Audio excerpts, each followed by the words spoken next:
बार बार चुनाव में गए, इन तमाम मुद्दों पर बार बार विपक्ष आम लोगों के बीच गया, जनता के बीच गया। मेरा सवाल, मैं सवाल जानना चाह रहा हूं, छोटा सवाल मैं आपसे पूछ रहा हूं, उसके बाद में बाकी मेहमानों के पास जाऊंगा। मेरा सीधा सवाल है कि आप, सिंह जी एक सेकंड, आप इन तमाम मुद्दों को लेकर लोगों के बीच गए, लेकिन लोगों ने फिर भी बीजेपी को वोट किया, तो ये मुद्दे या तो गौण हो गए, या फिर आप ठीक से उठा नहीं पाए, या फिर आपके एलिगेशंस पर लोगों को भरोसा नहीं है। प्रियंका जी, दिल्ली में तंदूर कांड इनके समय एक सेकंड सिंह जी, मैं एक जवाब ले लूं फिर मैं आ रहा हूं। सिंह जी एक सेकंड, प्रियंका जी हो गई। देखिए, मुझे लगता है कि मुद्दे जो भी हों, पर आज युवा बेरोजगार हैं, महिलाएं अपने न्याय के लिए 2-2 महीने वेट कर रही हैं, उनको न्याय नहीं मिल पा रहा।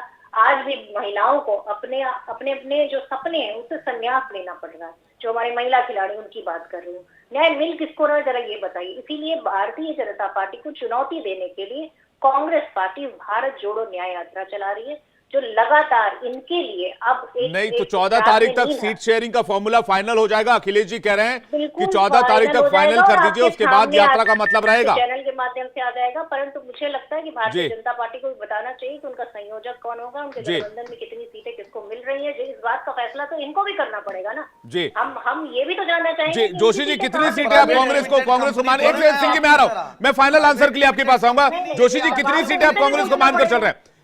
ठीक है प्रियंका जी, जोशी जी कितनी सीटें आप कांग्रेस को मानकर चल रहे हैं? आपके आंकड़े के, मैं कोई फाइनल आंकड़ा नहीं पूछ रहा हूं, मैं बस ये एक अनुमान जानना चाह रहा हूं। जोशी जी, समाजवादी पार्टी कांग्रेस के साथ गठबंधन करती है उत्तर प्रदेश में, आप कितनी सीटों पर जाएंगे, कांग्रेस के लिए कितनी सीटें छोड़ेंगे, एक अनुमान क्या कहता है आपका?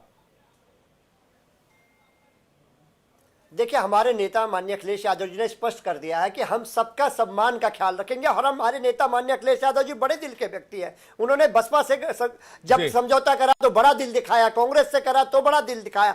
हम लोग बड़े दिल के व्यक्ति हैं, और माननीय अखिलेश यादव जी की जो भावना है वो यह है कि देश बचना चाहिए, संविधान बचना चाहिए, लोकतंत्र बचाना चाहिए। सीट कोई बड़ा मैटर नहीं है, सीट का मैटर सुलझ जाएगा, कोई बड़ा मैटर नहीं है, सीट का मैटर सुलझ जाएगा। अखिलेश जी बड़े दिल के नेता है, लेकिन बड़ा दिल दिखाएगा कौन? ऋषि मिश्रा जी, इंडिया गठबंधन में बड़ा दिल किसको दिखाना होगा? कांग्रेस को दिखाना होगा, बाकी दलों को दिखाना होगा? देखिए, इसमें सभी लोगों को बड़ा दिल दिखाना होगा। यदि कांग्रेस कुछ सीट चाहती है यूपी में, तो समाजवादी पार्टी को भी एडजस्ट करना होगा, और कांग्रेस को भी अपनी ताकत के हिसाब से सीटें मांगनी चाहिए जी। लेकिन सवाल ये उठता है कि क्या आपकी जो पॉलिसी है, आपकी जो नीति है, आपके जो एजेंडा है, उन विषयों पे आपको टारगेट करना होगा, और एक आपको नैरेटिव कहीं ना कहीं एक बनानी होगी, तभी जाके आप 2024 में नरेंद्र मोदी को टक्कर दे सकते हैं। ठीक है, नरेंद्र मोदी जी। मैं सिंह जी के पास जा रहा हूं फाइनल क्वेश्चन लेकर, जो कि इस पैनल पर बार बार पूछा गया। सिंह जी, क्या राम मंदिर का मुद्दा लेकर ही बीजेपी 2024 के चुनाव में जा रही है? क्या इसी मुद्दे के सहारे आप 2024 जीतने की कोशिश करेंगे, जीतने की रणनीति बनाएंगे? देखिए विवेक जी, राम मंदिर धर्म का विषय है, वो अधर्म का विषय नहीं है, वो गाली देने का विषय नहीं है, डेंगू मलेरिया कहने का विषय नहीं है, सवाल उठाने का विषय नहीं है। और भारतीय जनता पार्टी की तीन सरकारें उस पर गई हैं। हमारे स्वर्गीय जो वहां के मुख्यमंत्री थे कल्याण सिंह साहब 36 घंटे जेल में गए।